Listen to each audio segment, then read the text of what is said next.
I'm not suggesting that Rupert Bell's ever lost his shirt on any property deals, but he's here to talk to us about the royal situation. Very good morning to you, Rupert.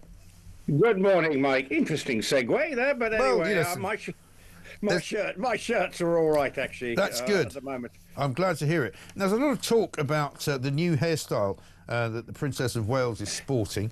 And I mean, I don't want to be the bringer of bad news to you, but some people are saying to me, it looks a bit like a wig. Could it be? No, I'm absolutely sure it's not. I'm not going to fall for that conspiracy theory.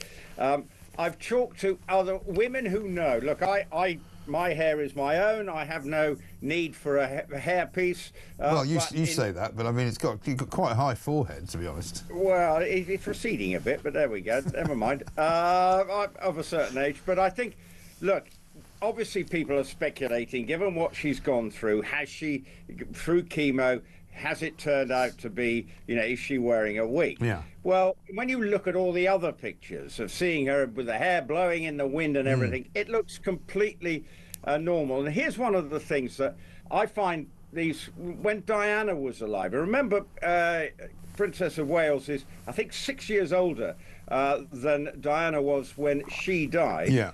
There is inevitably going to be focus on everything she wears, how she looks.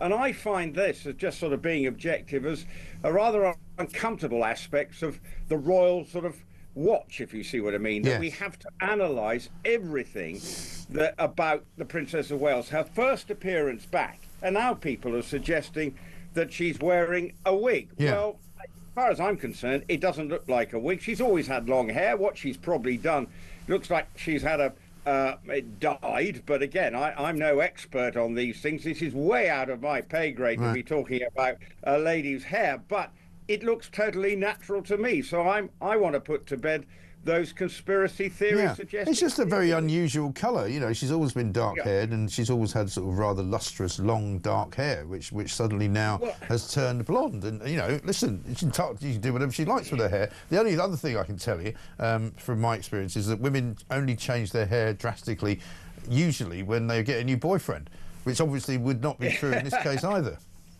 Well, you really are going. Well, you do lead an interesting life, Mike. I was unaware of that particular need for changing people's hair, but I think probably, as far as I understand, women can get bored with how their colour of their hair looks. So, hence the reason they probably decided from where that she probably decided over the summer. Maybe it got a bit bleached or wherever they were, and thought, oh, this is actually quite a good look, and actually done it more formally. And yet she's got a long hair anyway, so I don't think there's anything to be read into these conspiracy theories. But as I say, I do find it an uncomfortable aspect of the fact that we analyse how she looks to an nth degree. Oh my goodness, she's this, that, what's she wearing that for, what's she doing?